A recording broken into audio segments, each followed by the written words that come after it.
Hello, welcome back. In this video, we'll discuss particle in one-dimensional potential box.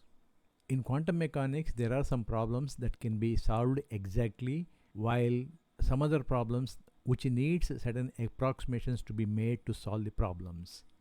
The particle in a one-dimensional box or a one-dimensional potential box is an exactly solvable problem. Particle in a one-dimensional potential box is an important problem in quantum mechanics. Mathematically speaking, this problem is a boundary value problem. This is the geometry of the problem. From 0 to L, we do not have a potential. For all x greater than L, we have infinitely large potential on this side. And for all values of x less than 0, again we have infinitely large potential on this side. So between two rigid potential walls, we have a particle in the one-dimensional box. We assume that the particle possesses only certain amount of kinetic energy and the potential energy is 0. As a result, the particle oscillates between these two boundaries. Reason being, it cannot enter into this region because of the infinitely large potential in this region. Similarly, after reflecting at this interface, it reaches this boundary and it cannot penetrate into this region as the potential is infinitely large on this side also. Since the potential energy V is 0, we say that the particle is a free particle, is free to move between 0 and L.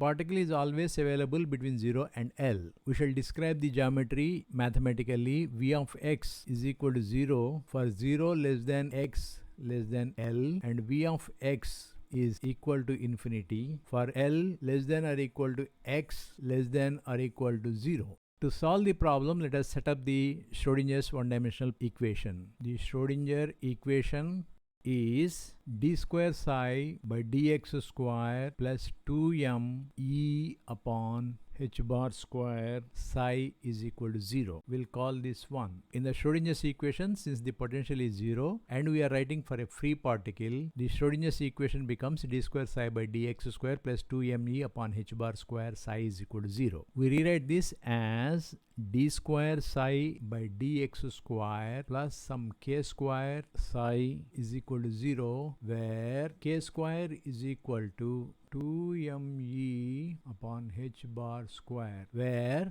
m is mass of the particle and h bar is equal to h by 2 pi, where h is the Planck's constant. Since the particle can oscillate between the two boundaries, we should write a solution for the differential equation, that is d square psi by dx square plus k square psi is equal to 0, which also oscillates. A solution for psi of x is equal to a sin kx plus b cos kx. Here a and b are arbitrary constants. A and b are constants. We shall obtain them. To obtain the constants, we shall apply the boundary conditions. The boundary conditions are psi of x is equal to 0 at x is equal to 0 and at x is equal to L.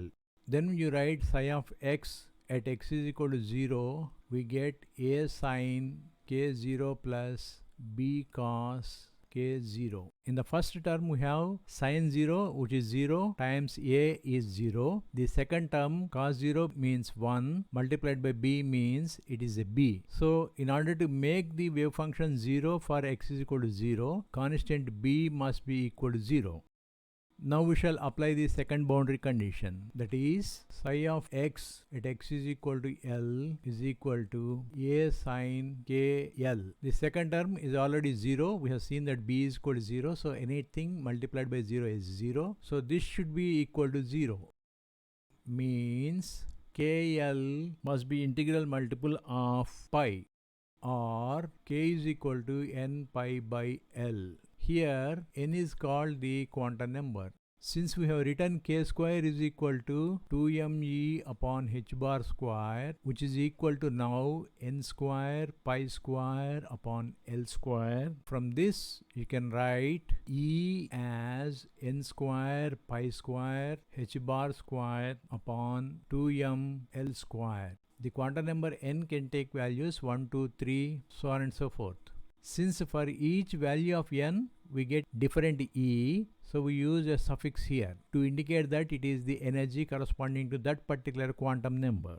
From this, one can write En is equal to n square h square upon 8ml square. Here we are using h bar is equal to h by 2 pi, and this is called the eigenvalue or energy spectrum, eigenvalues of the particle in a one-dimensional box. This diagram is known as energy level diagram. In this, we have written quantum numbers on this side and corresponding energy values on this side. We have obtained these values using the expression En is equal to n square h square upon 8ml square. For n is equal to 1, we get E1 as 1 square h square upon 8ml square, which is h square upon 8ml square. Similarly, for n is equal to 2, one can write E2 as 2 square h square upon 8ml square, which is equal to h square upon 2ml square. Similarly, when n is equal to 3, we write the third energy level E3 as 3 square h square upon 8ml square, which is 9 h square upon 8ml square. When n is equal to 4, we get E4, which is 16 h square upon 8ml square.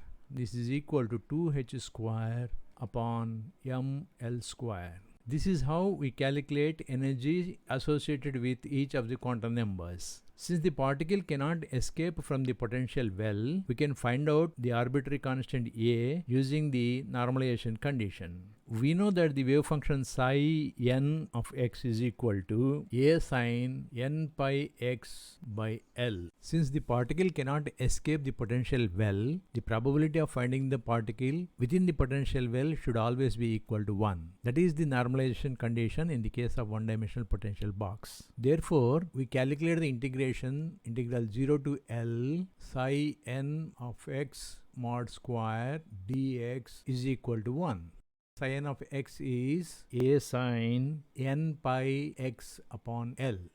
So we substitute psi n of x in this integration. We get integral 0 to L A square sin square n pi x upon L dx is equal to 1. This integration we solve using a trigonometric identity. The trigonometric identity we use is cos 2 theta is equal to 1 minus 2 sin square theta. So we calculate the integration A square integral 0 to L 1/2 times 1 minus cos 2n pi x upon L dx is equal to 1. The integration will be equal to A square upon 2 into x minus L by 2n pi sin 2n pi x upon L 0 to L. This should be equal to 1.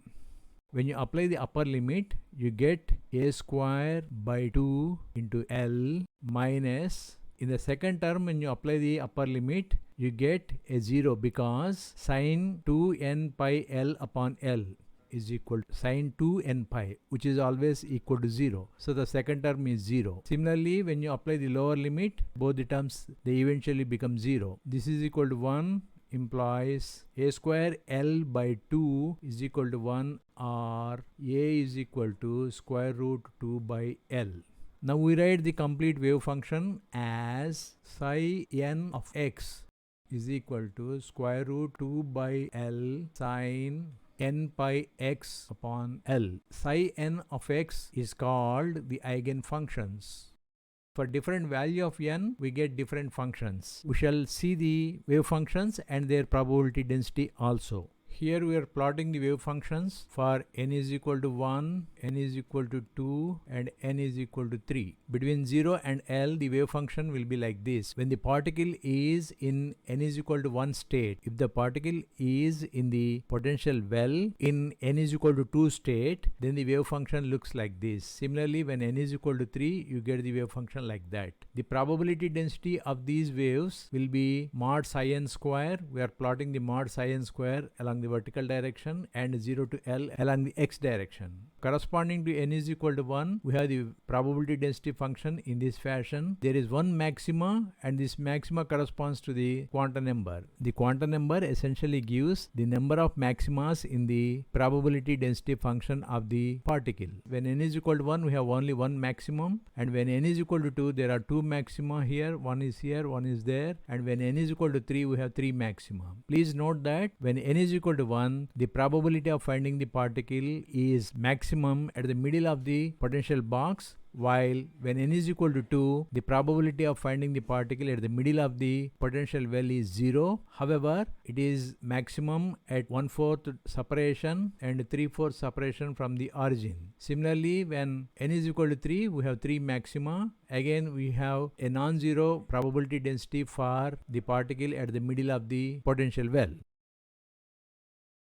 In this video, we have started our discussion by stating that the particle in a potential box is a boundary value problem. We have seen that the potential within the well is 0, and on either sides we have infinitely large potentials. We have written v of x is equal to 0 for 0 less than x less than L, and v of x is infinitely large for L less than or equal to x and less than or equal to 0. We have written the Schrodinger's equation, and we have obtained an oscillatory solution for the Schrodinger's equation. The oscillator solution of the Schrodinger's equation has two constants a and b. We have obtained the constants using the boundary conditions. The boundary conditions are: the amplitude of the wave function will be 0 at x is equal to 0 and at x is equal to L. We have obtained the constant b as 0, and we have obtained the constant a by using the normalization condition. We have obtained the En, that is the energy values for the particle in a potential box, as n square h square upon 8 m L square. We have seen the energy spectrum. We have estimated the energy of the particle for different quantum numbers. We have obtained the normalization constant, that is a is equal to square root 2 by L, and we have seen the wave functions. The energy of the particle does not depend on the depth of the potential well, but it depends very much on the width of the potential well.